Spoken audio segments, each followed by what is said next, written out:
স্বল্প বুদ্ধি, মেধা, কোঅর্ডিনেশন এবং ট্রেড এবং কমার্সের প্ল্যানেট বুধ আগামী 2 তারিখ 2রা জানুয়ারি 2024 সে বৃশ্চিক রাশিতে বকরি থেকে মার্গী হতে চলেছে। এই মার্গী অবস্থায় সে প্রথম কিছুদিন অর্থাৎ 2 তারিখ থেকে 7 তারিখ পর্যন্ত বৃশ্চিক রাশিতেই অবস্থান করবে গান্ডান্ত পজিশনে। তারপরে ধনুরাশিতে প্রবেশ করবে 7 তারিখ।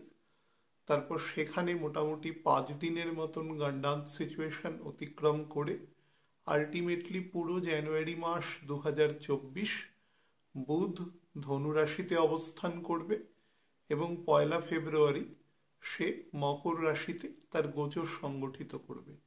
তো আজকের আলোচনা আমাদের মূলত কনসেন্ট্রেট থাকবে বুধের মার্গী হওয়ার পরবর্তী ঘটনা এবং দুটো ঘর নিয়ে যেহেতু রয়েছে, অর্থাৎ বুধ এখন রয়েছে বৃশ্চিকের ঘরে। আমি আজকে 28 তারিখ অনুষ্ঠান করছি, তো আজকেই বৃশ্চিকের ঘরে প্রবেশ করেছে বকরি গতিতে এবং আগামী 5 দিনের দিন সে মার্গী হবে। আমি প্রথমে একটু টাইমিংটা আপনাদের বলে দিই, যদিও সেটা আগে বলা আছে, তারপরে আমি মূল আলোচনায় প্রবেশ করব। দেখুন, বুধ 24/11/2023 অর্থাৎ আজ থেকে 3.5 দিন আগে সন্ধ্যে 6:47 বুধ কিন্তু অ্যাকচুয়ালি গান্ডান্ত সিচুয়েশনে আসবে এবং এই গান্ডান্ত সিচুয়েশনে আস্তে আস্তেও পেছন দিকে আসবে এবং 28 তারিখে 28 সে কিন্তু ধনুরাশিতে পুনরায় প্রবেশ করবে এবং বৃশ্চিক রাশিতে পুনরায় প্রবেশ করবে এবং বৃশ্চিক রাশিতে সে থাকবে, সেটা হচ্ছে মানে বকরি অবস্থায় থাকবে, সেটা হচ্ছে 2 তারিখ পর্যন্ত। 2 তারিখ পর্যন্ত বকরি অবস্থায় থাকবে এবং মার্গী হবে সকাল 8:06। 8:06 27°49' বুধ মার্গী হবে এবং মার্গী হওয়ার সময় বুধ মীন রাশির নবাংশে অবস্থান করবে। তারপরে সে পুনরায় গোচর সংগঠিত করবে এবং পুনরায় ধনুরাশিতে প্রবেশ করবে, সেটা হচ্ছে 7/1/2024 রাত্রি 8:46। তো আমি দেখবেন প্রত্যেককেই 7 তারিখ পর্যন্ত সময়টা, বিশেষত 6 তারিখ পর্যন্ত আমি সবাইকে কিছু সাবধানতা, আমার পরপর যদি অন্তত ডিসেম্বর মাসের অনুষ্ঠানগুলো দেখেন তাহলে দেখবেন যে আমি এই জানুয়ারির 6 তারিখ পর্যন্ত অ্যাপারেন্টলি এবং 8 তারিখ পর্যন্ত নর্মালি প্রত্যেককেই কিছু কিছু জায়গায় সাবধানতা অবলম্বন করতে বলেছি। সেটা যেরকম কম্প্রিহেন্সিভ যদি সেকশন বলেন তাহলে সেটা জিওপলিটিক্যালি বা আমাদের প্রাকৃতিকভাবেও যে অংশগুলোকে আমি মেনশন করেছি, তার সাথে আমাদের শারীরিক ক্ষেত্রেও আমাদের পার্সোনাল লাইফেও কতগুলো বিষয়ের উপরে এফেক্ট সংগঠিত হবে তার উপরেও কিন্তু আমি আপনাদের কিছু কিছু জায়গায় অ্যালার্ট করেছি। যাই হোক, এবং তারপরে ধনুরাশিতে বুধ চলতে থাকবে এবং আগামী 1 ফেব্রুয়ারি 2024 দুপুর 2:01 বুধ ধনুরাশি ত্যাগ করে মকর রাশিতে পরবর্তী প্রায় 17 দিনের জন্য তার গোচর সংগঠিত করবে। তো এটা হচ্ছে মোটামুটি টাইমিংটা। তো যাই হোক, আমি এবার নর্মাল আলোচনায় চলে যাচ্ছি। সেটা হচ্ছে বুধ যখন আর কি বকরি থেকে মার্গী হবে তখন কি সিচুয়েশন তৈরি করে। দেখুন, কোনো প্ল্যানেট যখন বকরি থাকে তখন আপনাদের অনেকবার বলেছি বিভিন্ন রাশিতে বিভিন্ন প্ল্যানেট বকরি হয়।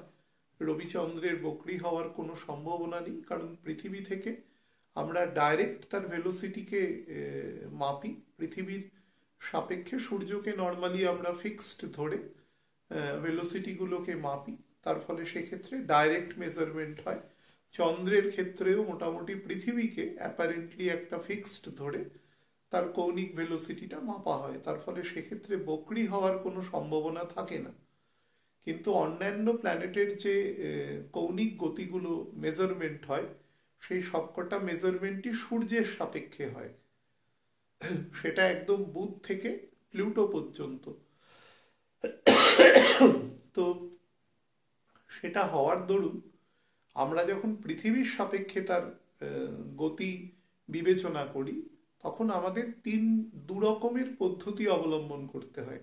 এক হচ্ছে সূর্যের সাপেক্ষে সেই মুহূর্তে পৃথিবী কোন রাশিতে অবস্থান করছে এবং সেই মুহূর্তে তার লোকাস স্ট্যান্ডাই আর কি কোথায় আছে, এটা নাম্বার ওয়ান। নাম্বার টু হচ্ছে সূর্যের সাপেক্ষে যে সংশ্লিষ্ট গতিকে আমি পৃথিবী থেকে দেখব, তার গতিকেও মানে সে কোন রাশিতে অবস্থান করছে। এই দুটোই যদি যেহেতু একটি ভিন্ন প্যারামিটার থেকে মেজারমেন্ট করা হয়, সেই জন্য বুধ থেকে শনি পর্যন্ত এই 5টি যে প্ল্যানেট, যেগুলোকে নিয়ে মুখ্যত আমরা সনাতন অ্যাস্ট্রোলজির চর্চা করি, তো সেক্ষেত্রে কিন্তু আমরা তাদের বক্রী এবং মার্গী গতির বিচার করতে পারি। রাহু কেতু আলোচনার মধ্যে আসছে না, but because they are not suppose to be মানে পেয়ার অফ প্ল্যানেটস, অথবা একটি প্ল্যানেটেরই আধা অংশ আর কি, দুজন। আর রবিচন্দ্রের ক্ষেত্রটা প্রথমেই বললাম কেন আসবে না। তো এই হচ্ছে বেসিক জায়গা। তাও আর একটা জিনিস আপনাদের অনেকবার বলেছি, যেদিন আমার ইকুইপমেন্টগুলো সেট হয়ে যাবে, আমি এক্সপেক্ট করছি আর অল্প কিছু দিনের মধ্যেই সেট হবে। অল্প বলতে বলতে আমি আপনাদের প্রায় 2 বছরের গল্প শোনাচ্ছি, কিন্তু সত্যি সমস্যায় আছি। না হলে আমি আমার একটা ছবি এঁকে দেখাতে কি সমস্যা রয়েছে। বহু মানুষ প্রশ্ন করে যে আপনি বলেন রোজই, কোনোদিনই দেখান না। সে কিন্তু আমি সুযোগ আসলেই সেটা একে দেখিয়ে দেব। তখন দেখবেন যারা এই বিষয়ের থেকে একটুখানি অন্যরকম বিষয় নিয়েও পড়াশোনা করেছেন, যে সমস্ত ব্যক্তিবর্গ, তারাও খুব অনায়াসে জিনিসটা বুঝতে পারবেন। এটা অত্যন্ত সোজা এবং খুব সহজবোধ্য একটি বিষয়। যাই হোক, সেটা তো টেকনিক্যাল পার্টে আলোচনা গেল। তো নর্মালি যখন প্রত্যেকটা প্ল্যানেট তার নিজস্ব কক্ষপথে সূর্যের চতুর্দিকে উপবৃত্তাকার কক্ষপথে পরিভ্রমণ করছে, এরকম বুধ করছে, সেরকম প্লুটোও করছে। তা আমরা স্যাটার্ন পর্যন্ত মূলত তার প্রভাবকে পর্যালোচনা করি। তার পরের প্রভাব নিয়ে কেন করি না, সেই নিয়ে যদি কোনোদিন অবকাশ হয় আলোচনা করব, যে কেন করি না বা তার দরকার কেন পড়ে না। আর এবার প্রত্যেকে যেহেতু তার কক্ষপথে পরিভ্রমণ করছে, তো পরিভ্রমণ করার কালে বিভিন্ন রাশিতে তারা অবস্থান করে আমাদের মহাকাশে। সেটা মানে অ্যাস্ট্রোনমিক্যালি, অ্যাস্ট্রোলজিক্যালি আমাদের মহাকাশকে মুখ্যত সৌরজগৎকে, যে সৌর পরিবারের মধ্যে আমরা বসবাস করছি, সেখানে দ্বাদশ রাশি, দ্বাদশ জোডিয়াক সাইন্সে সেগুলোর সেপারেশন করা আছে। হ্যাঁ, সেটা কিন্তু দুটো পদ্ধতিতেই গাণিতিক প্রক্রিয়াটা একই আছে, তার ইন্টারপ্রিটেশনটা শুধু সম্পূর্ণ ডিফারেন্ট। ঠিক আছে? তো গাণিতিক পদ্ধতিটা যেহেতু এক আছে, সেহেতু বিভিন্ন গ্রহ ঘুরতে ঘুরতে তার বিভিন্ন রাশিতে অবস্থান করে। যেরকম মনে করুন শনি এখন কুম্ভ রাশিতে অবস্থান করছে এবং সে ধনু রাশির নবাংশে বসে আছে। তো এই হিসাবে তার অবস্থান কিন্তু অ্যাস্ট্রোলজিক্যালি এবং অ্যাস্ট্রোনমিক্যালি একই রকম। তো ঠিক সেরকমই বুধ এখন কোথায় বসে রয়েছে না বৃশ্চিক রাশিতে। আজকে সবেমাত্র বক্র গতিতে সে প্রবেশ করেছে। আমি জানি না, চেষ্টা করব এই বছরের মধ্যেই প্রোগ্রাম আপলোড করে দেওয়ার, কিন্তু কিছু টেকনিক্যাল কারণে আমার একটু দেরি হয়েছে পদ্ধতিতে। তো কিন্তু আমি রেকর্ড কিন্তু মানে শিডিউলড অনুসারেই করেছি, কিন্তু কিছু সমস্যা হয়েছে আর কি।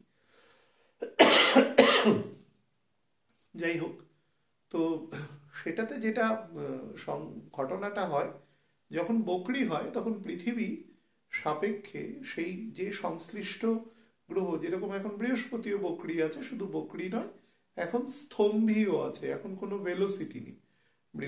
বৃহস্পতির আগামী 5 তারিখ ডাইরেক্ট হবে 31 তারিখ। 5 তারিখের আগে তার খুব একটা ভেলোসিটি অনুভূত হবে না আর কি। তো যাই হোক, এই পদ্ধতিতে সে তার নিজের কক্ষপথে পৃথিবীর সব থেকে কাছাকাছি অবস্থান করে।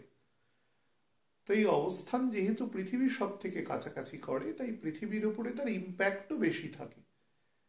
উল্টো দিক থেকেও কিন্তু সমপরিমাণ প্রযোজ্য প্রিন্সিপাল, পৃথিবীর ইম্প্যাক্টও সেই সকল প্ল্যানেটের ওপরে বেশি থাকে। কিন্তু বিষয়টি হচ্ছে যে সেই সকল প্ল্যানেটে যেহেতু কোনো কনসেন্স আছে বলে এখনো পর্যন্ত বৈজ্ঞানিকভাবে সেটি স্বীকৃত নয়, সুতরাং আমরা ধরে নিতে পারি যে সেখানে কোনো প্রাণের সঞ্চার আপাত দৃষ্টিতে সেখানে নেই।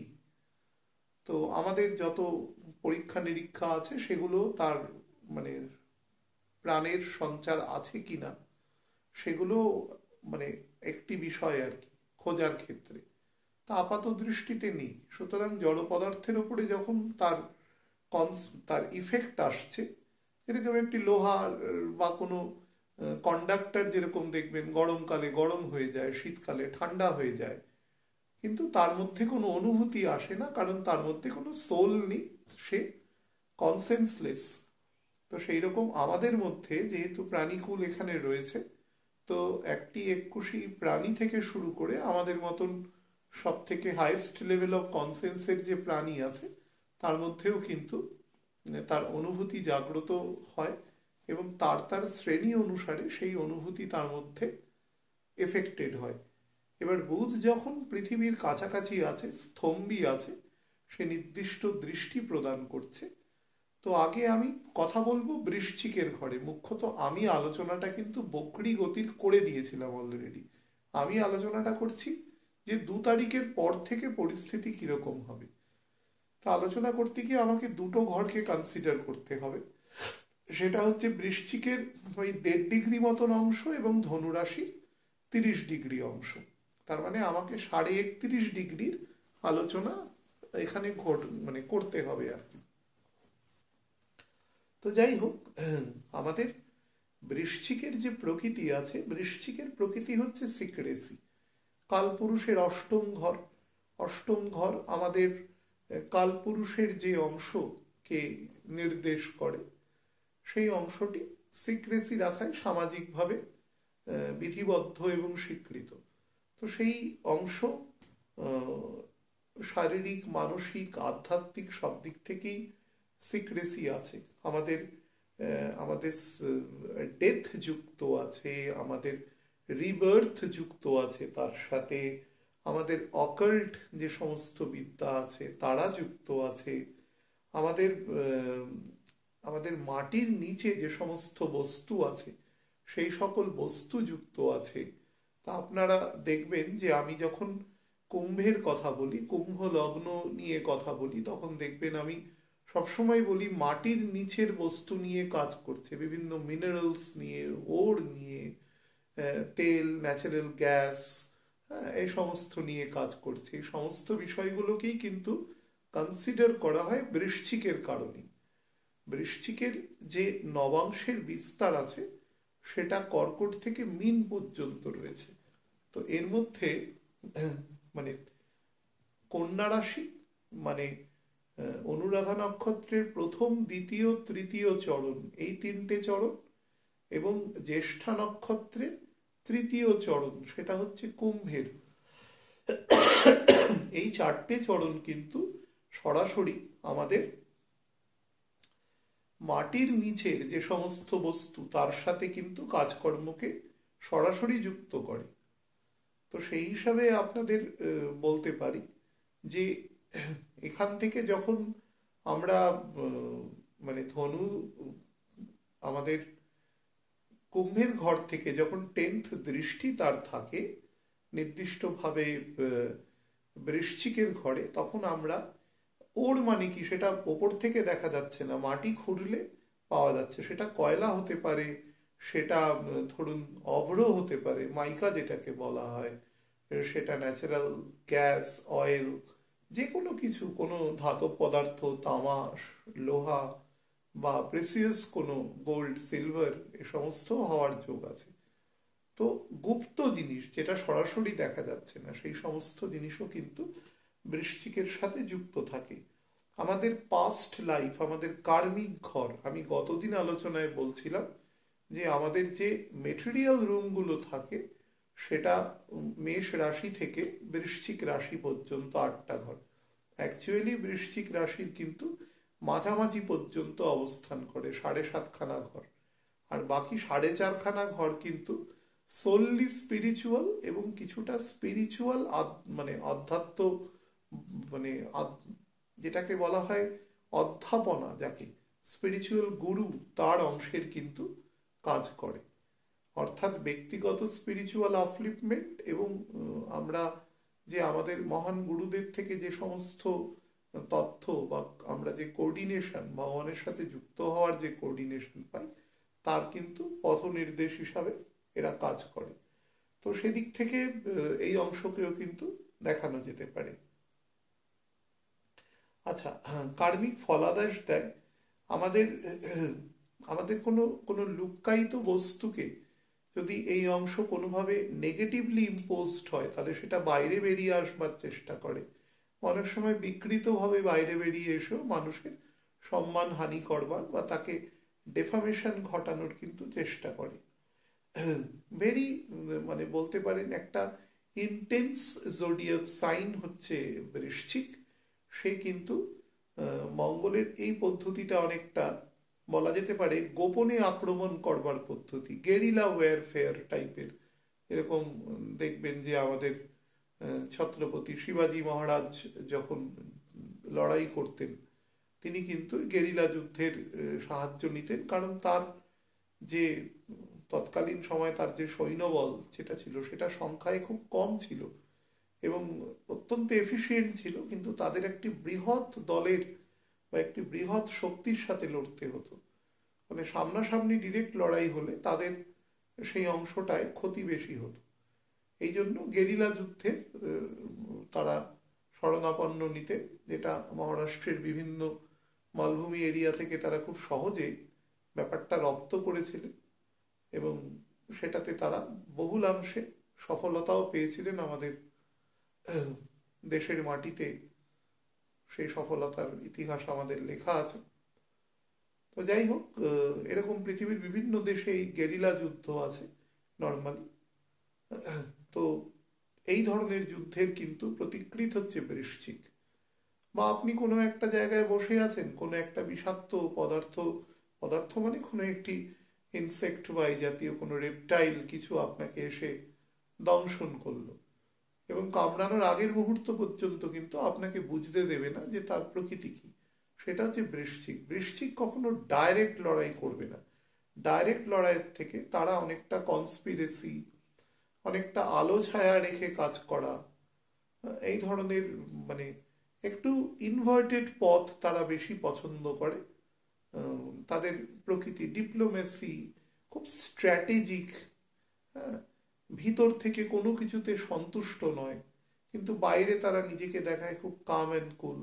ক্ষেত্র বিশেষে ভয়ানক ইন্ট্রোভার্ট হয়, ক্ষেত্র বিশেষে ভয়ানক রকম আর্গুমেন্টেটিভ হয়, নিজের মতকে বা এনি হুকস অ্যান্ড ক্রুকস তারা প্রতিষ্ঠা করতে কিন্তু মানে সমর্থ বা সচেষ্ট হয়, এটুকু কিন্তু অবশ্যই বলা যায়। তো এই ঘরে যখন বুধ অবস্থান করবে মার্গী হওয়ার পরের আমি বলছি, অর্থাৎ 2 তারিখ 2রা জানুয়ারি 2024 সকাল 8টা 6 মিনিটের পর থেকে ঘটনা।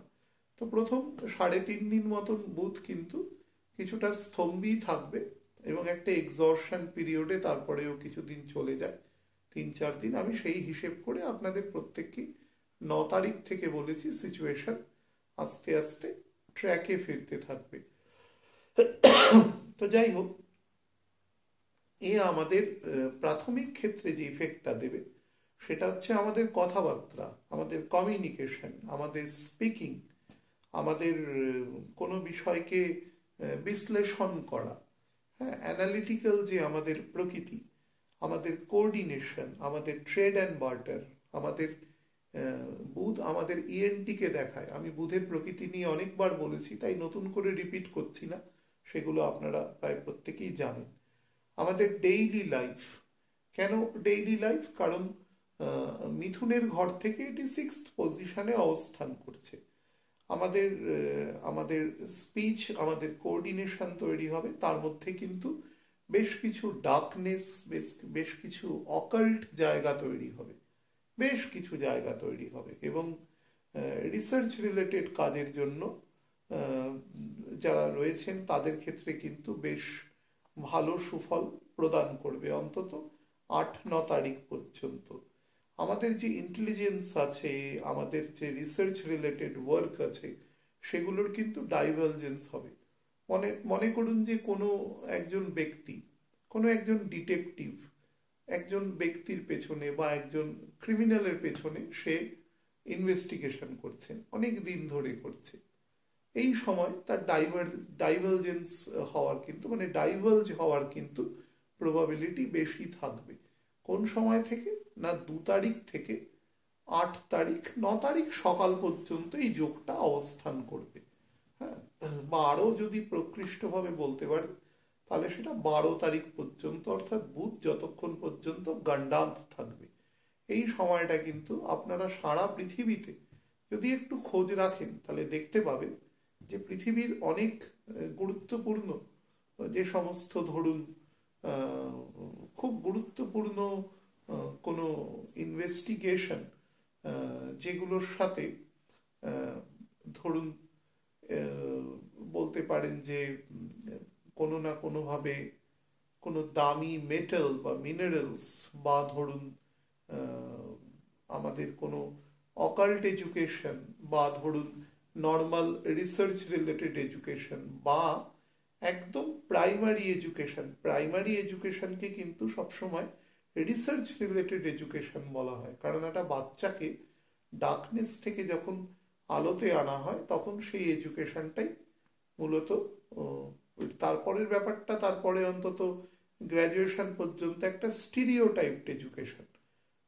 সেটা তখন বাচ্চাটি আস্তে আস্তে ম্যাচিওর হতে থাকে এবং সেটা সে ধরতে পারে।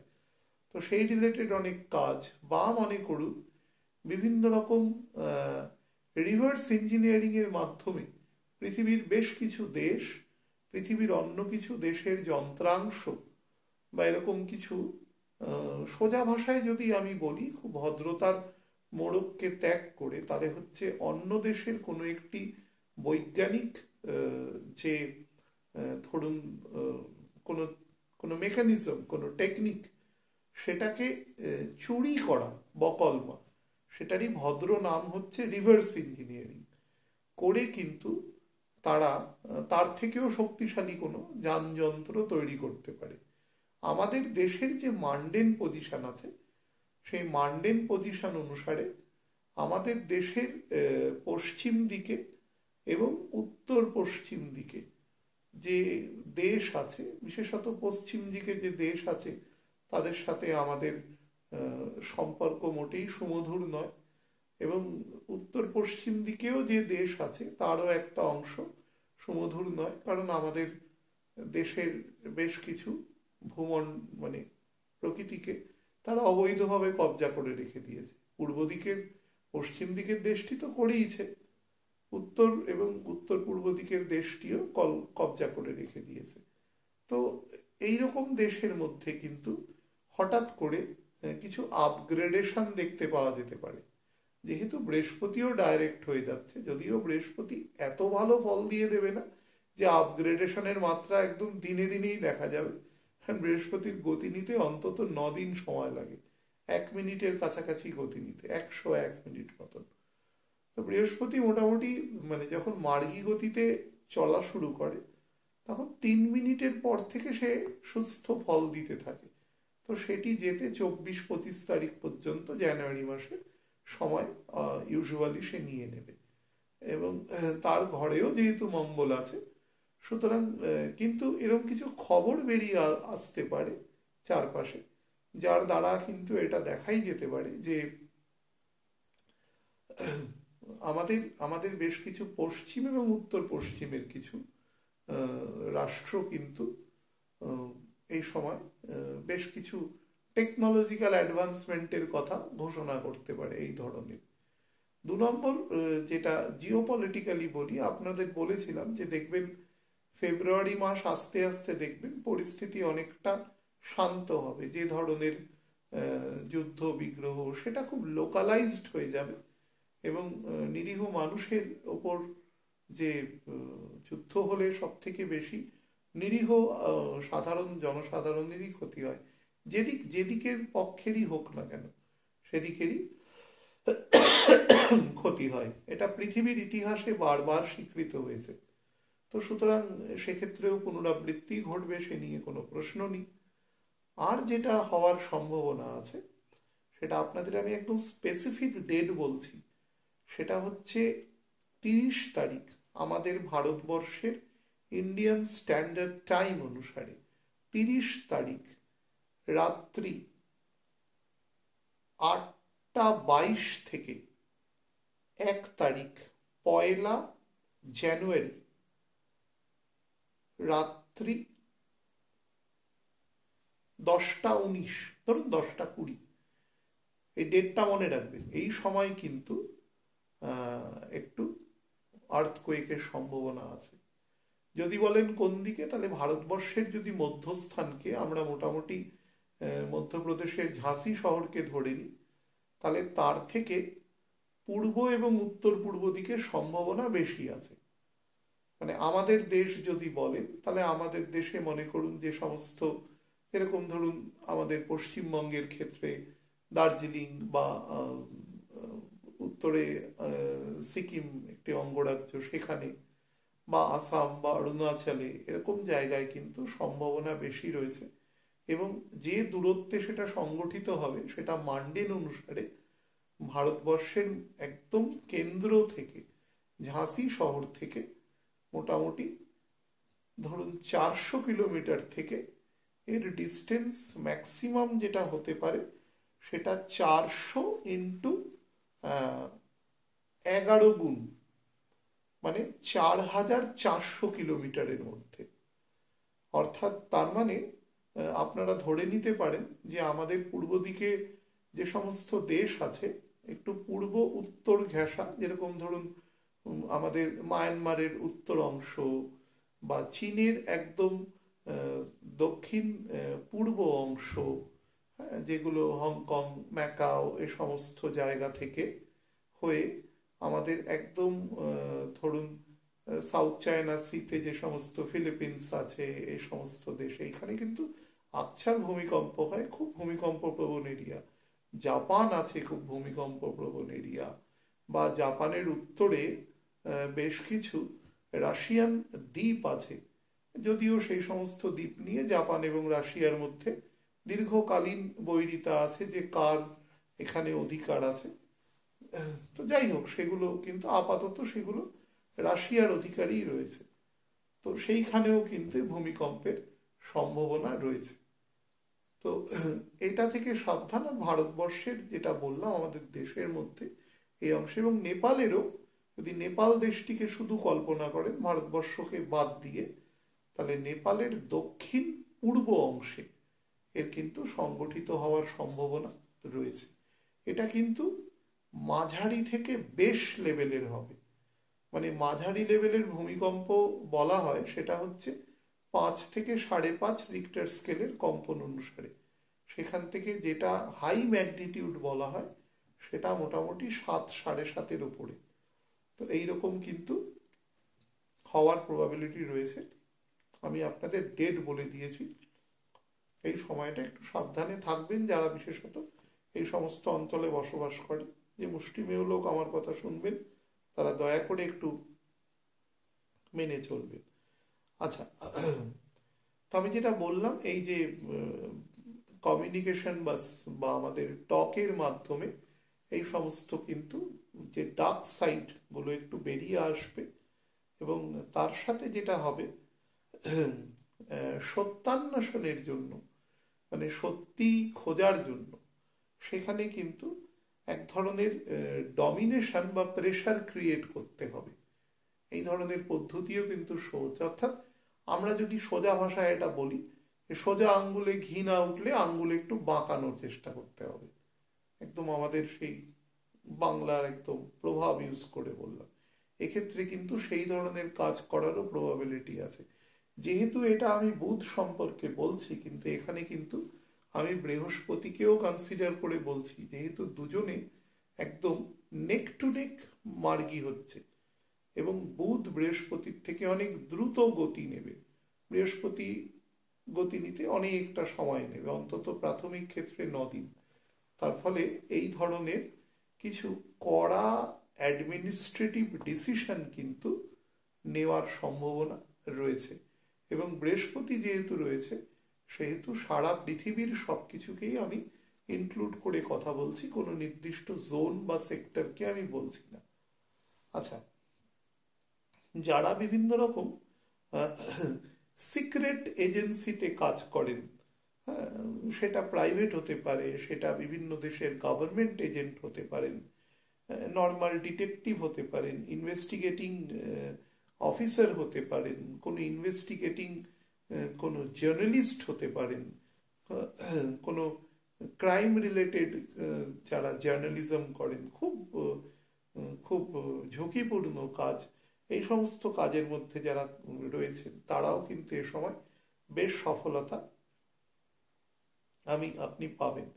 এই সময় কিন্তু আমি শুধু রূপক অর্থে বলে যাচ্ছি, অনেক ধরুন একজন ডিটেকটিভ একটি বড় গর্ত থেকে হাত ঢুকিয়ে কিছু বার করবার চেষ্টা করছে, কারণ তার ইনটিউশন আছে যে এখানে কিছু গোপন তথ্য থাকতে পারে যেটা শুড বি ডাইভালজড।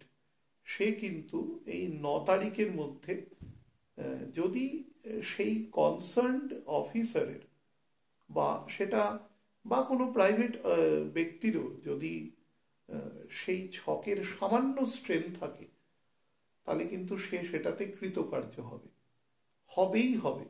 আপনি পৃথিবী থেকে অন্তত 2-3টে এরকম খবর কিন্তু পাবেনই, যেখানে কিন্তু এই ধরনের এক্সকাভেশন করে সে কিন্তু ঠিক খুঁজে নিয়ে আসবে, অর্থাৎ by any hooks and crooks সে কিন্তু এটা প্রুফ করে দেওয়ার চেষ্টা করবে। আচ্ছা, আমাদের মহাবিশ্বের মধ্যে অনন্ত কোটি ব্রহ্মাণ্ড ভগবানের শরীর থেকে প্রত্যেক মুহূর্তে নির্গত হচ্ছে। সে কোনো একটা ব্রহ্মাণ্ডের, আমরা কোনো একটা সৌরজগতের ছোট্ট একটা অংশে বসবাস করছি। তো এর মধ্যে যে হিডেন পাওয়ার রয়েছে, স্পিরিচুয়াল হিডেন পাওয়ার, সেটা কিন্তু বাড়ানো যেতে পারে by spiritual thoughts and mechanisms এবং by the help of a proper guru. যদি আপনি অন্বেষণ করতে পারেন, এ সময় কিন্তু পাবেন। বুধ যেদিন ডাইরেক্ট হবে এবং বৃহস্পতি যেদিন ডাইরেক্ট হবে, এই দুজনের মধ্যে ডিফারেন্স থাকবে মোর অর লেস 48 আওয়ার্স। এই 48 আওয়ার্সের মধ্যে কিন্তু হট করে ঠান্ডা পড়বে 48 ঘন্টার মধ্যে। এটা কিন্তু আমরা যে অংশে বসবাসকারী কলকাতা, তার মানডেন ধরে কিন্তু বলছি, হট করে ঠান্ডা পড়বে এবং ঠান্ডাটা কিন্তু এইবার স্টে করে থাকবে অন্তত মকর সংক্রান্তি পর্যন্ত। সেটি তো থাকবেই, মানে 15ই জানুয়ারি, আমি বলবো অন্তত জানুয়ারি মাসে 3rd উইক অবধি কিন্তু থাকবে। আমি আপনাদের যে বৃষ্টিপাত হওয়া বা সেই সংক্রান্ত কথা বলেছিলাম, সেটা কিছুটা যে হয়নি তা নয়, কিন্তু মুখ্যত সেটা কার্যকরী হয়েছে। শনি কিছুটা হেল্প করেছে, কারণ শনি স্যাজিটেরাসের নবাংশে ছিল। তো সে যেই অংশটা ভারতবর্ষের মান্ডেন অংশে দেখে, সেটা ওড়িশা কোস্টের আরেকটু সাদার্ন পোর্শনে নেমে মোটামুটি তামিলনাড়ু কোস্ট পর্যন্ত এই অংশটিকে মুখ্যত দেখে, অন্তত আমি আমাদের দেশের পার্সপেক্টিভে বলছি। তো সেই হিসাবে সেখানে কিন্তু আপনারা যদি এখন ডেটা নেন, সেই অংশে কিন্তু দেখবেন মাঝে সাঝে বৃষ্টি হচ্ছে এবং এই বৃষ্টি এবং মেঘ থাকার জন্য উত্তরের হাওয়াটা প্রবাহিত হচ্ছে না, যার জন্য ঠান্ডাটা আমাদের এখানে একটু আটকে রয়েছে বা সেইভাবে পড়ছে না এক্সপেকটেশনের অনুসারে। কিন্তু আপনাদের বলছি যে 31 তারিখ সকাল 7টা 8 মিনিট থেকে 1 তারিখ সকালবেলা 8টা 6 মিনিট, এই মোটামুটি 49 ঘন্টার মধ্যে দেখবেন ঠান্ডা পড়বে। এবং 1 তারিখ থেকে মোটামুটি তারপরের 5 দিনের মধ্যে, অর্থাৎ 6 তারিখের মধ্যে দেখবেন জাঁকিয়ে ঠান্ডা পড়ে গেছে। কিন্তু এবং সেটা দক্ষিণবঙ্গেও প্রবাহিত হবে। বহু মানুষের প্রশ্ন আছে, সেই অংশটাও আপনাদের বলে টাচ করে গেলাম আর কি। এবার যে অংশটা বলবো সেটা হচ্ছে বুধ যখন ধনুর ঘরে প্রবেশ করবে তখন কি ফল প্রদান করবে, অর্থাৎ 7 তারিখ অনওয়ার্ডস কি ফল প্রদান করতে চলেছে। দেখুন, ধনু হচ্ছে, আমি গতদিনই বলেছি, ধনু হচ্ছে এক ধরনের ফায়ারি সাইন, এবং সেই ফায়ারি সাইনের যেটা বিশেষত্ব হচ্ছে সেটা হচ্ছে ফ্রিডম, সেটা হচ্ছে ইন্ডিপেন্ডেন্স। সেটা শুধু নিজে স্বাধীন থাকাকে পছন্দ করে না, অন্যের স্বাধীনতাকেও দর্শায়। কিন্তু স্বাধীনতা আর স্বেচ্ছাচারিতা কিন্তু এক জিনিস নয়, যে আমার স্বাধীনতার জন্য আমি অন্যের স্বাধীনতার ওপরে হস্তক্ষেপ করব, এই ধরনের কোনো আনসিভিলাইজড অ্যাক্টিভিটিসের সাথে কিন্তু স্যাজিটেরাস যুক্ত নয়। কারণ স্যাজিটেরাস হচ্ছে গুরুর ঘর, তো গুরু কখনো এই ধরনের ওয়ান আইড কোনো পলিসি কখনো নিতে পারে না। তো যাই হোক, সেক্ষেত্রে তিনি সবার মধ্যে একটা তার তার কর্মগত স্তর অনুসারে সেই স্বাধীনতা কিন্তু তিনি পছন্দ করেন। আচ্ছা, এইখানে কিন্তু আমি আগেও বলেছি যে অ্যাডভেঞ্চার, বিভিন্ন রিস্ক ফ্যাক্টর বা রিস্ক নেওয়ার মানসিকতা, হ্যাঁ, ট্রাভেলিং, বিভিন্ন ইন্টেলেকচুয়াল যে সমস্ত অ্যাক্টিভিটিস আছে, বিশেষত বিদ্যার ক্ষেত্রে, এবং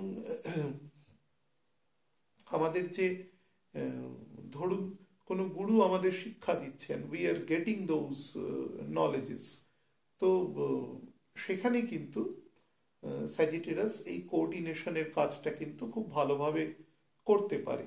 এবং ভয় ডরহীন যোদ্ধা, কিন্তু একদম ইনডমিটেবল তাকে, এবং খুব প্রতিবাদী, হ্যাঁ, অত্যন্ত প্রাইমারি ক্রিয়েটিভ ব্যক্তি, সেলফ রেসপেক্ট অত্যন্ত বেশি, এবং কর্মস্থলে তার যে সিনিয়র আছেন তাদের এগেনস্টেও কিন্তু কথা বলতে সে কোনোভাবে হেজিটেট করে না। সেই জন্য একটু ইনসাবঅর্ডিনেশন তাদের মধ্যে চলে আসে। বিভিন্ন ক্যাটেগরির মানুষের সাথে মিশতে পারে, এবং তাদের মেন্টাল এবং সোশ্যাল প্রোটেকশন তারা কিন্তু দিতে পারে। মেন্টাল প্রোটেকশনটা এখানে খুব গুরুত্বপূর্ণ।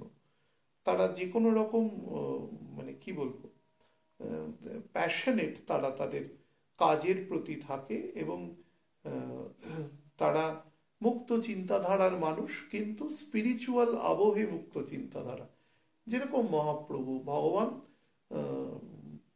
ভক্ত হয়ে দেখিয়েছেন যে ভক্ত কিরকম হতে হয়, সেটি ছিলেন আমাদের শ্রী শ্রী মহাপ্রভু। তিনি তার সেই অবতারে তিনি কিন্তু সেটি বুঝিয়ে গেছেন। আমরা যারা গৌড়ীয় বৈষ্ণব মানে পদ্ধতি ফলো করি, বা আমরা যারা ফলোয়ার, তো সেক্ষেত্রে কিন্তু এই মতই আমাদের গুরুদেবরা আমাদের দিয়ে গেছেন, যে ভগবান যদি ভক্ত হন তাহলে সে কিরম ভক্ত হতে পারে, তো সেটাও কিন্তু তিনি বুঝিয়েছেন। এক্ষেত্রে কিন্তু এই ধরনের উদারবাদের তিনি প্রচারক। চতুর্বর্ণ ময়া সৃষ্টম গুণকর্ম বিভাগস্য, তিনি গুণ এবং কর্ম অনুসারে বিভাগ করেছেন, জন্ম অনুসারে বিভাগ করেননি। তাহলে তিনি বলে দিতেন। ভগবদ গীতাকে বলা হয় সমস্ত বেদের সার, অর্থাৎ সমস্ত বেদ আপনি যদি পড়া শুরু করেন তাহলে অত্যন্ত বুদ্ধিমান একজন ব্যক্তিরও যে সময় লাগবে, শুধু বুদ্ধিমান নয়, স্পিরিচুয়ালি বুদ্ধিমান, শুধু মেটেরিয়ালি নয়, তাহলেও যে পরিমাণ সময় নেবে, সেই সময় কিন্তু ভগবদ গীতায় ভগবান 700 শ্লোকে কিন্তু তিনি বলে গেছেন। তো সেই জন্য গীতাকে বলা হয় সমস্ত বেদ বেদান্ত, আমাদের যত সংহিতা রয়েছে, আমাদের উপনিষদ রয়েছে, সমস্ত কিছু সার হচ্ছে। তো সেই হিসাবে সেখানে তিনি বলে গেছেন জন্মসূত্রে কিছু হয় না, দিজ আর অল স্টেট, অবস্থা। আপনি যদি সেই অবস্থাটি অ্যাচিভ না করতে পারেন তাহলে আপনার সেটা জন্মসূত্রে হওয়ার খুব একটা তাৎপর্য থাকে না। এই নিয়ে মত বিরুদ্ধ মত বিভিন্ন মানুষের মধ্যে থাকে। সমাজ চলতে গেলে বিভিন্ন রকম মত থাকবে, এবং সেই মতের আদান প্রদানের মাধ্যমেই ভালো মত উঠে আসবে, কিন্তু সেটা যেন গুণী জ্ঞানী মানুষের দ্বারা উঠে আসে। গুণী জ্ঞানী মানে যিনি শুধু শাস্ত্রজ্ঞ নয়, তিনি স্পিরিচুয়ালি সম্পূর্ণ বিষয়টি সম্পর্কে অবগত, এরকম ধরনের।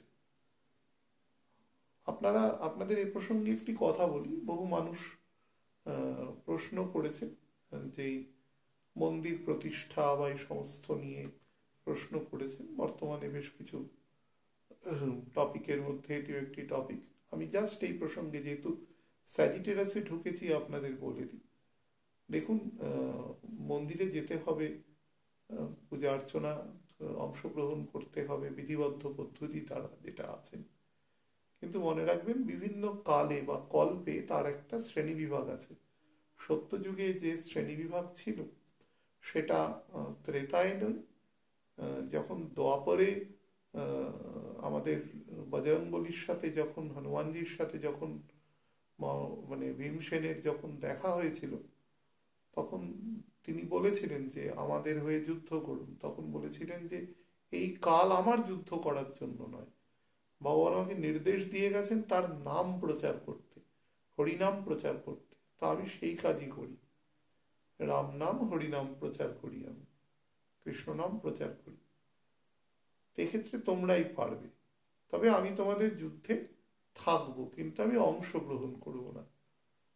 তো অর্জুনের যে রথ ছিল তার উপরে কিন্তু ভগবানের নির্দেশ অনুসারে তিনি সেই রথের ওপরে থাকতেন অ্যাজ আ প্রোটেক্টর, কারণ দুজনেই পবন পুত্র। তো সেই হিসাবে একটা আপাত তাদের মধ্যে ব্রাদারহুড ছিল, ভীমসেন এবং আমাদের হনুমানজির মধ্যে। আমি কথাগুলো কেন বলছি, যে স্যাজিটেরাসের মধ্যে ওবিডিয়েন্সটা খুব মারাত্মক আছে। মানুষের মধ্যে যদি ওবিডিয়েন্স না থাকে তাহলে কিন্তু খুব সমস্যার সৃষ্টি করে। বহু মানুষই আছেন যারা হ্যাঁ হ্যাঁ করেন কিন্তু কথা শোনেন না, অর্থাৎ সেই এক ধরনের বলতে পারেন যে একটা মানে সেই আন্তরিকতাবিহীন এক ধরনের হাসি হেসে ভদ্রতা লৌকিকতা। আমার সাথে ভদ্রতা লৌকিকতা করে লাভ নেই, মানুষ সমস্যায় পড়লে আসে। অ্যাস্ট্রোলজারের কাছে তখনই আসতে হয় যখন মানুষের কোনো সমস্যা নেই। আমরা সবসময় ডাক্তারবাবুদের কাছে বা কোনো অ্যাস্ট্রোলজারের কাছে কোনো সমস্যায় পড়লে যাই, না হলে যাই না। তো এটা ঠিক পদ্ধতি নয়। প্রত্যেকেরই জন্মসূত্রে যাওয়া উচিত এবং তার নির্ধারিত পথ অনুসারে, কোনো জ্ঞানী পণ্ডিত যে পথ নির্ধারণ করে দেবে সেই পথ অনুসারে তার সেই পথ অবলম্বন করেই চলা উচিত। তো যাই হোক, এইখান দিয়ে যখন বুধ পাস করবে 7 তারিখ থেকে জানুয়ারি মাসের একদম শেষ দিন পর্যন্ত, সেই সময় যে অবস্থান বুধ এখানে নেবে সেই সম্পর্কে আপনাদের একটুখানি বলে দিই।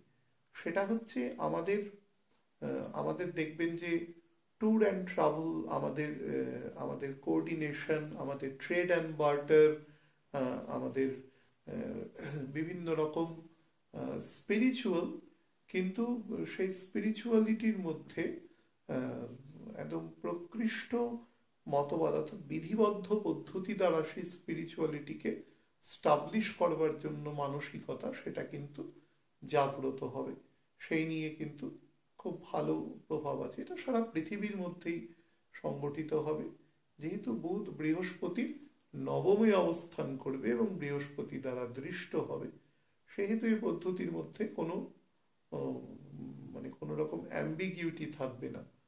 তার সাথে মানুষের সাথে কোঅর্ডিনেশন, প্রপার গুরুর খোঁজ, প্রপারভাবে নলেজের স্প্রেড করা, এই ধরনের সমস্ত কাজকর্মের সাথে কিন্তু এখানে বুধ যুক্ত থাকবে।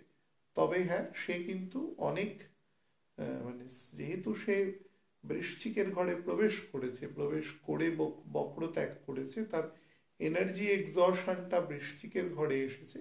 ফলে বৃশ্চিকের ঘর থেকে সে যখন টেনে আনবে, সে কিন্তু কোস্টাল এরিয়াতে সামান্য বৃষ্টি, এছাড়া ঘন কুয়াশা বা অনেক ভোরের দিকে অত্যন্ত কুয়াশা, গাছের পাতা থেকে টপ টপ করে জল পড়ার মতন কুয়াশা কিন্তু হওয়ার সম্ভাবনা থাকবে, এবং সেটা সম্ভবত 16 তারিখ বা 18 তারিখ এরকম সময় বুধ শুক্রের নক্ষত্রে চলে যাবে। তারপর থেকে কিন্তু এটা আরো বাড়তে থাকবে। এই জল পড়া, পাতা ছুঁয়ে ছুঁয়ে, এই ধরনের প্রবণতাও কিন্তু আপনারা আপনাদের জীবন দিয়ে উপভোগ দেখতে পারবেন। ঘন কুয়াশা, মিস্ট সৃষ্টি করবে এবং খুব ঠান্ডা, টেম্পারেচার খুব নামিয়ে দেবে কিন্তু। তো সেই বিষয়ে যারা একটুখানি cold catcher, calf and cold catcher আছেন, তারা কিন্তু একটু সাবধানে থাকবেন, লাংসের যত্ন নেবেন। যাদের একটু শ্বাসকষ্টের সমস্যা আছে, যারা অতিরিক্ত মাত্রায় স্মোক করেন, শ্বাসকষ্ট থাকা সত্ত্বেও কাশি আছে যাদের খুব, তারা কিন্তু একটু বেশি সাবধানতা অবলম্বন করবেন। স্কিনের এবং চোখের যত্ন নেবেন। জেনারেলি বলে দিলাম, চোখে কিন্তু হঠাৎ করে একটু পাওয়ার সংক্রান্ত সমস্যা আসতে পারে। সেটা কিন্তু স্টার্ট হয়েছে মোটামুটি 22-23 দিন আগে থেকে। এখন থেকে ব্যাপারটা একটু অ্যাকিউট থাকবে আগামী 22-23 দিন। আগামী 22-23 দিন মানে আমি 2রা জানুয়ারি সকাল 8টা 6 পর থেকে 22-23 দিন বলছি। তো এই পদ্ধতিটা আপনারা মেনটেন করবেন। এডুকেশন যথেষ্ট স্প্রেড করবে, এবং আপনি মেটেরিয়ালি বলুন, স্পিরিচুয়ালি বলুন, আপনি খুব ভালো গুরু শরণাপন্ন হতে পারবেন, এবং তার দ্বারা আপনার কিন্তু প্রপার মার্গদর্শন কিন্তু এক্ষেত্রে লক্ষণীয়। যারা জার্নালিজম পেশায় যুক্ত রয়েছেন, সেটা প্রিন্ট হোক, ইলেকট্রনিক হোক, যে কোনো, বা অ্যানালিটিক্যাল জার্নালিজম যারা করেন, যারা খুব তত্ত্বগত গভীরে গিয়ে জার্নালিজম করেন, পেশার সাথে যুক্ত আছেন জার্নালিস্ট ছাড়া, বা যারা ইন্টারন্যাশনাল করসপন্ডেন্টের কাজ করেন, হ্যাঁ, তাদের ক্ষেত্রেও কিন্তু অত্যন্ত সুখ্যাতিকর সময়ে আছেন। যারা বিভিন্ন ইনভেস্টিগেশন সাথে যুক্ত রয়েছেন, সেটা যে কোনো রকম ইনভেস্টিগেশন হতে পারে, হ্যাঁ, বিশেষত এখানে আমি যেগুলো আগে বললাম তার সাথে এক্ষেত্রে যুক্ত করব যেটা হচ্ছে জমি সংক্রান্ত, যদি কোনো আপনি কোনো দুর্নীতিমূলক কাজকর্মের তদন্ত করেন, বা ধরুন কোনো লোন সংক্রান্ত, বা ধরুন কোনো মানি ট্রান্সফার হয়েছে, সেটা প্রপার লেজিটিমেট রুল ধরে হয়নি, এই ধরনের কাজকর্মের যদি আপনি ওপরে কোনো ডিটেকশন আর কি করতে চান, তাহলে কিন্তু আপনি সেক্ষেত্রে সফলতা পাওয়ার আপনার যথেষ্ট পরিমাণে যোগ আছে। এটা বুধ এবং বৃহস্পতি এবং তার সাথে স্যাটার্নও কিছু মাত্রায় মিলিত যোগ আছে। সুতরাং এই যোগ কিন্তু আপনারা প্রত্যেকেই সারা পৃথিবীতেই কম বেশি কিন্তু অনুভূত হবে। আপনারা খেয়াল করে দেখবেন যে পশ্চিমের একটি বেশ, অন্তত নিজেরা প্রচার করে যে তারা খুব শক্তিশালী একটি রাষ্ট্র, কিন্তু জীবনের কোনো যুদ্ধেই তারা কোনোদিনই জয় লাভ করতে পারেননি, বরঞ্চ সেখানে গিয়ে অগণিত মানুষের মধ্যে বিড়ম্বনার সৃষ্টি করেছে।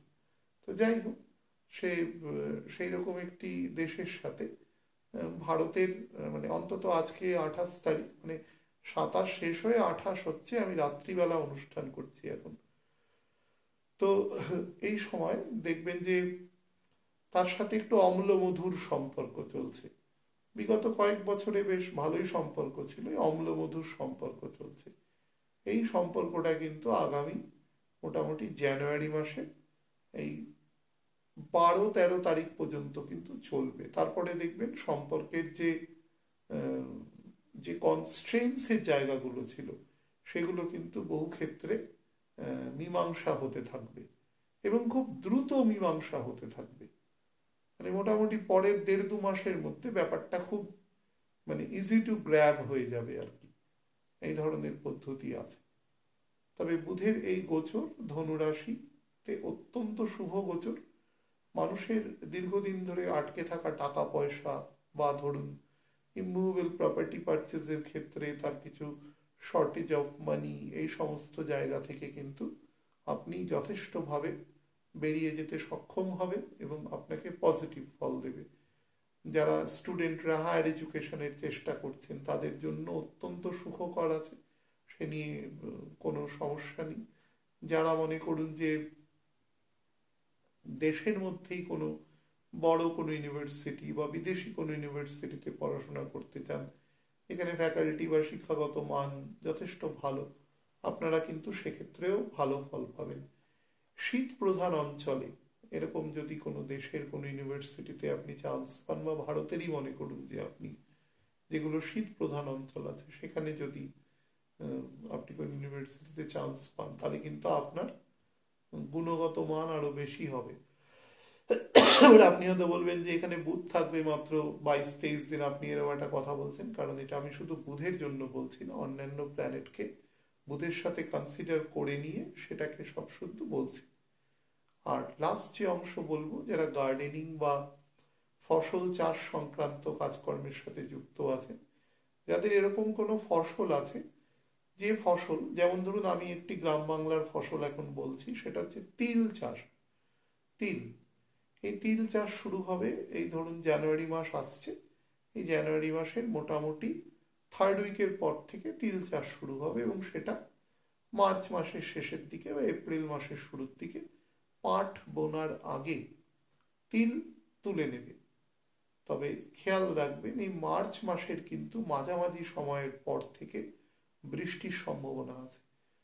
ফলে যারা চাষবাসের সাথে যুক্ত, যদি কিছু মুষ্টিমেয় মানুষ অনুষ্ঠান দেখেন, তাহলে তারা কিন্তু একটু বুঝে চাষ করবেন। তবে যদি একটু আগে করতে পারেন কোনোভাবে, আমি টেকনিক্যাল লোক নই, যদি তার আগে তুলে নিতে পারেন ফসল, তাহলে কিন্তু এক্সট্রিমলি ভালো প্রোডাকশন আপনি এই সময় পেয়ে যাবেন।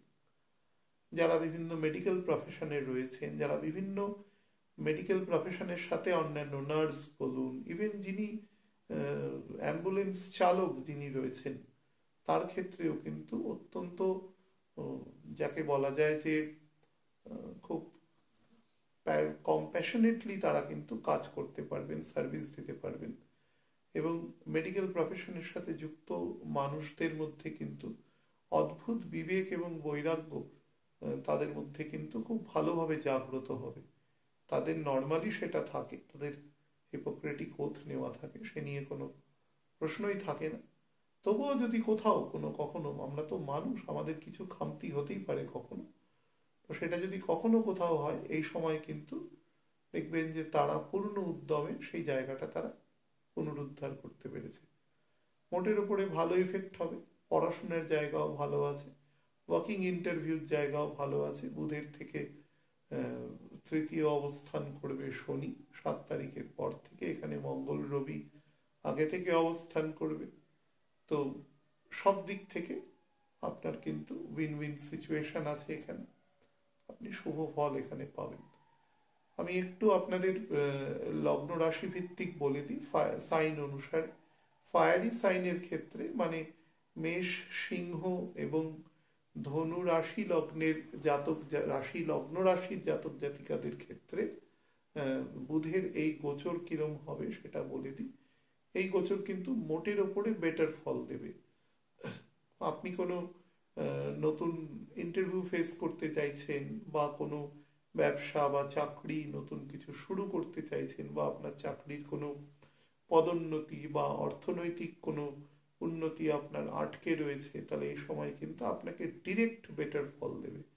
যারা ব্যবসা করছেন, তাদের যদি কোনো কারণে কোনো ব্যাংক লোন বা এই সংক্রান্ত কোনো কিছু আটকে থাকে, তারাও কিন্তু বেটার ফল আপনি পাবেন।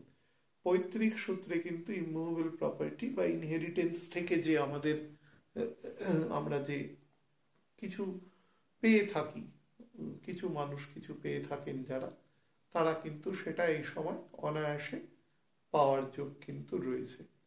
আর শ্বশুর বাড়ির সাথে চেষ্টা করবেন কোনো রকম বিতর্কমূলক কথাবার্তা বলে পরিস্থিতিকে ভারাক্রান্ত না করতে। দূরবর্তী স্থানে ভ্রমণের যোগ আছে। জমি সংক্রান্ত কিছু পারচেস করবার কিন্তু আপনার যোগ শো করছে, এবং সেটা আপনার জন্য বেনিফিশিয়াল হবে। তবে যেহেতু বুধ থেকে, মানে আমি বৃশ্চিকের একদম ফ্যাগেন্ডে রয়েছে যেহেতু 28.5 ডিগ্রি, তো আমি ধনুকে কনসিডার করে নিয়ে বলছি, যেহেতু রাহু এখন বুধের নক্ষত্রে রয়েছে, এবং 1 তারিখ থেকে রাহু গণ্ডান্ত ত্যাগ করে যাবে, রাহু 26 ডিগ্রি 40 মিনিটের নিচে নেমে আসবে। ফলে রাহুর কিছু জায়গায় নেগেটিভ এফিকেসি কিন্তু একটুখানি বাড়বে। তো বুধ রাহুর এক্ষেত্রে একটা কনজাংক্ট তৈরি হচ্ছে, পঞ্চম নবম কনজাংক্ট।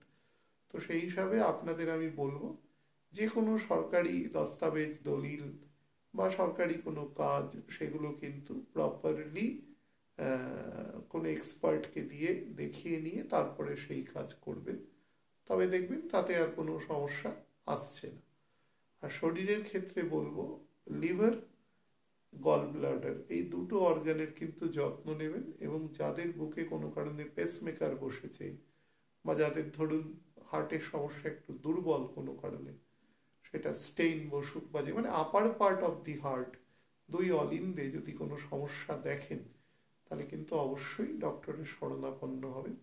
আর পিঠের একদম মাঝ বরাবর সার্ভাইকাল থোরাসিকে কিন্তু সমস্যা হওয়ার যোগ রয়েছে। পৃথ্বীকারক যে রাশি আছে, অর্থাৎ বৃষ রাশি, কন্যা রাশি, মকর রাশি, যে সকল ব্যক্তিবর্গের ক্ষেত্রে রাশি এবং লগ্ন, তাদের জন্য বলে দিই এই গোচর কিন্তু মোটের ওপরে আপনাকে ভালো ফল প্রদান করবে। আপনার কিন্তু পৈতৃক সূত্রে অর্থপ্রাপ্তি বা অ্যাবস্ট্রাক্ট নলেজ প্রাপ্তির কিন্তু যোগ আছে, বা এমন কোনো পুঁথিপত্র প্রাপ্তিরও কিন্তু যোগ আছে, যেটা আপনি যে প্রফেশনে যুক্ত আছেন সেই প্রফেশনে আপনাকে অ্যাডভান্সমেন্ট দিতে পারে। ভেহিকেল কেনার খুব ভালো যোগ আছে, বাট ভেহিকেল থেকে সাবধানেও থাকবেন, যেহেতু শুক্র মঙ্গল বুধ একসাথে 7 তারিখের পর থেকে অবস্থান করবে, রবিও থাকবে সেখানে। তো তার ফলে একটু গাড়ি ঘোড়া চালাবেন এবং বৃহস্পতির দৃষ্টি থাকবে, গাড়ি ঘোড়া চালাবেন বা চড়বেন দুটোর ক্ষেত্রেই সাবধানতা অবলম্বন করবেন। আচ্ছা, ইমুভেবল প্রপার্টি পারচেজেরও যোগ আছে, সেটা কোনো ফ্ল্যাট হতে পারে, সেটা কোনো কমার্শিয়াল প্লেস হতে পারে, বা এমন কিছু হতে পারে যে কোনো অফিস করতে চাইছেন, সের জন্য কোনো কমার্শিয়াল কোনো এরিয়া আপনি লিজ নিলেন অন্তত বেশ কিছু বছরের জন্য, সেরকমও কিন্তু যোগ আছে। নতুন কোনো ব্যবসা, বিশেষত সফটওয়্যার রিলেটেড ব্যবসা বা অ্যানিমেশন বা ধরুন আর্ট অ্যান্ড কালচারের ফিল্ডের কোনো ব্যবসা, তার সাথে ধরুন খাদ্যবস্তু বানানোর ব্যবসা, বিশেষত দেখবেন যে সেলফ হেল্প গ্রুপের যে ব্যবসাগুলো থাকে, আচার বানাচ্ছে, পাঁপড় বানাচ্ছে, বিভিন্ন মহিলাদের ছোট ছোট গ্রুপ থাকে, সেই গ্রুপ বানিয়ে তারা কাজ করেন এবং তার যথেষ্ট ডিমান্ড আছে মার্কেটে, বিপণন ঠিকঠাক হলেই তারা কিন্তু ভালো লভ্যাংশ পেতে পারে। এই কাজের জন্য যদি যারা যুক্ত আছেন তারাও কিন্তু অত্যন্ত সুফল এ সময় পাবেন। যারা বিভিন্ন ধরুন লাইভ স্টকের ব্যবসা করেন, দুধের ব্যবসা করেন, মানে বাড়িতে গরু আছেন, মানে গোমাতা আছেন, ষাঁড় আছেন, বা আমাদের ছাগল আছেন, এরকম ধরনের থেকে দুধের ব্যবসা করেন একদম ডিরেক্ট, তাদের জন্য কিন্তু অত্যন্ত সুফল প্রদানকারী আছে। এবং সর্বোপরি যারা বিভিন্ন কাঠের কাজ করেন, মানে সেটা ধরুন আমরা যেটা সোজা ভাষায় বলি বাটালির কাজ বা এরকম ধরনের ডিজাইনিং এবং ভীষণ মানে মেটিকিউলাস কাজ এবং খুব কঠিন কাজ, এইরকম কাজের সাথে যারা যুক্ত তারাও কিন্তু সুফল পাবেন। যারা বিভিন্ন মেডিকেল রিপ্রেজেন্টেটিভ, যারা বিভিন্ন ধরুন তাছাড়া এই ফোন বা বিভিন্ন ইন্টারনেট লাইনের বিভিন্ন অফিসে মানে তাদের কানেকশন করে দেওয়ার যে সমস্ত কাজকর্ম, রাউটার বসিয়ে দিল, একসাথে 8টা 10টা 15টা কম্পিউটার একসাথে চলছে, এই ধরনের কাজকর্মের সাথে যারা যুক্ত আছেন তারাও কিন্তু ভালো এফেক্ট পাবেন। যারা ব্যাটারি ইন্ডাস্ট্রির সাথে যুক্ত আছেন পাওয়ার, তারাও কিন্তু সুফল পাবেন। সুগারের সমস্যা যাদের আছে তারা কিন্তু একটু সাবধান, যাদের হাইপার টেনশনের সমস্যা আছে তারাও সাবধান। যদি কোনো কারণে শরীরে ভিটামিন ডি সংক্রান্ত কোনো সমস্যা বোঝেন বা কোনো রকম কিছু প্রতিক্রিয়া দেখেন, তাহলে কিন্তু সঙ্গে সঙ্গে ডক্টরের পরামর্শ নেবেন। বায়ুকারক যে রাশি আছে মিথুন, তুলা এবং ধনু, এই সকল রাশি, যে সকল ব্যক্তিবর্গের ক্ষেত্রে লগ্ন এবং রাশি, তাদের জন্য বলে দিই এই গোচর কিন্তু মোটের উপরে যথেষ্ট ভালো ফল আপনাদের প্রদান করবে। বিশেষত 7 তারিখ চলে গেলে আরো ভালো ফল প্রদান করবে।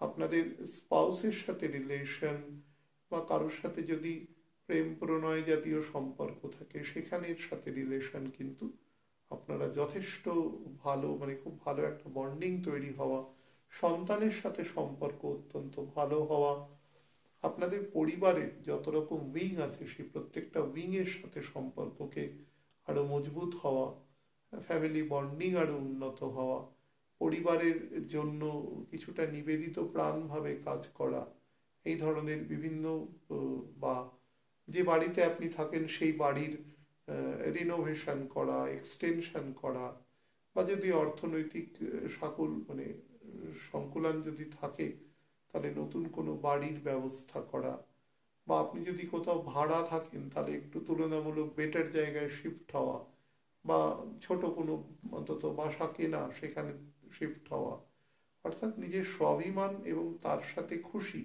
এই দুটো কিন্তু একসাথে যুক্ত আছে, এবং যেটা কিন্তু ইমুভেবল প্রপার্টি রিলেটেড জায়গা থেকে আপনাকে বেশি ফল প্রদান করবে।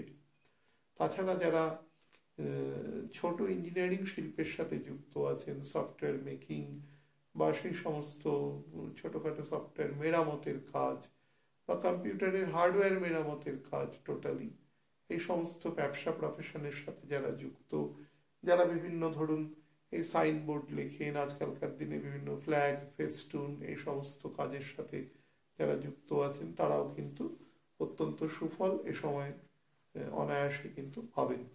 যারা বিভিন্ন হেয়ার স্টাইলিস্ট আছেন, যারা বিভিন্ন বিউটি পার্লার বা এই সমস্ত মানুষকে সৌন্দর্যায়নের দিকে যারা মোটিভেট করেন তাদের কাজকর্মের দ্বারা, সেই সমস্ত কাজের যারা যুক্ত তারাও কিন্তু অত্যন্ত সুফল পাবেন। আমি শরীরের ক্ষেত্রে বলে দেব, ডান দিকের লাং থেকে যত্ন নেবেন, চোখের যত্ন নেবেন, এন্ডোক্রিন গ্ল্যান্ড বিশেষত থাইরয়েড গ্ল্যান্ডের কিন্তু যত্ন নেবেন, কোমর থেকে হাঁটু পর্যন্ত অংশে অর্থোপেডিক যত্ন নেবেন।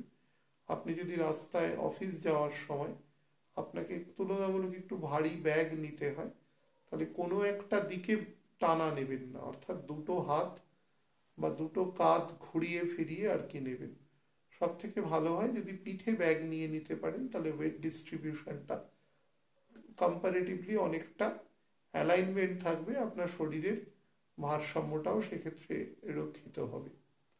আর একটা জিনিস বলবো, যাদের কোনো কারণে ভেরিকোজ ভেইন এই জাতীয় সমস্যা আছে, বা ধরুন পায়ের দিকে ব্লাড সার্কুলেশনের ক্ষেত্রে কিছু সমস্যা আছে, তারাও কিন্তু কোনো সমস্যা দেখলে অবশ্যই ডক্টর শরণাপন্ন হবেন। প্রচুর ভ্রমণের যোগ আছে এ সময়, যদি মনে হয় সেটাও কিন্তু করতে পারেন।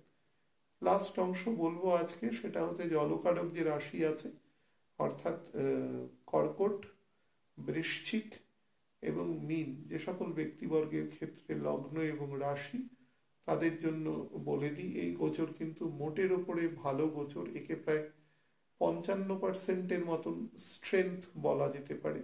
উচ্চশিক্ষার জন্য যারা পড়াশোনার জন্য কোনো বড় ইউনিভার্সিটি বা কোনো বিদেশি ইউনিভার্সিটিতে পড়াশোনা করতে চান তাদের জন্য অত্যন্ত ভালো সময় আছে। যারা চাকরি থেকে ব্যবসা বা ব্যবসা থেকে চাকরির দিকে শিফটিং করতে চান বা ব্যবসা বা চাকরির ডোমেইন চেঞ্জ করতে চান তাদের জন্য কিন্তু অত্যন্ত সুফল প্রদান করবে। যারা বিভিন্ন ডক্টর যারা আছেন, যারা ডেন্টিস্ট হিসাবে কাজ করেন বা অর্থোপেডিক হিসাবে নর্মাল অর্থোপেডিক বা অর্থোপেডিক সার্জন হিসাবে যারা কাজ করেন তারাও কিন্তু অত্যন্ত সুফল আর কি পাবেন। যারা যে কোনো ইঞ্জিনিয়ারিং শিল্পের, যারা ভারী এবং কোর হেভি ইন্ডাস্ট্রি ইঞ্জিনিয়ারিং এর সাথে যারা যুক্ত আছেন বা কেমিক্যাল ইঞ্জিনিয়ারিং এর সাথে যারা যুক্ত আছেন তারাও কিন্তু অত্যন্ত সুফল পাবেন। যারা বিভিন্ন ল রিলেটেড কাজ, বিভিন্ন ল ফার্ম বা ধরুন বিভিন্ন এমন হতে পারে যে কোনো অ্যাকাউন্টসের কোনো ফার্ম, কোনো সিএ ফার্ম, এরকম জায়গাতেও যারা ফাইন্যান্সিয়াল অ্যাডভাইস বিভিন্ন কোম্পানি বা বিভিন্ন ইন্ডিভিজুয়ালকে প্রদান করেন, সেই সমস্ত জায়গাও কিন্তু যথেষ্ট সুফল দেখা যাচ্ছে বা কাজের সুযোগ সেখানে কিন্তু লক্ষিত হচ্ছে। যারা ধরুন বিভিন্ন গাড়ি শিল্প বা একটু হেভি কোনো ট্রাক বা বাস বা মোটর গাড়ি, এই সমস্ত সারাই বা এই সমস্ত ম্যানুফ্যাকচারিং বা কোয়াসি ম্যানুফ্যাকচারিং বিভিন্ন অ্যান্সিলারির সাথে যুক্ত আছেন, তারাও কিন্তু অত্যন্ত সুফল সময় পাবেন। যাদের ক্ষেত্রে মনে করুন যে শরীরের মধ্যে বিভিন্ন রকম ফরেন বডির ব্যবসা করেন, দেখবেন যে অনেকের হাড়ের সমস্যা হয়, তো তখন বাইরে থেকে বিভিন্ন রকম স্ক্রু, গেজ বা বিভিন্ন রকম কলকব্জা, অর্থাৎ যে কাজটা হাড় করে সে কাজটা কৃত্রিমভাবে বাইরে থেকে বিভিন্ন ইকুইপমেন্ট দিয়ে ডক্টররা সেটাকে ইমপ্লান্ট করে দেন।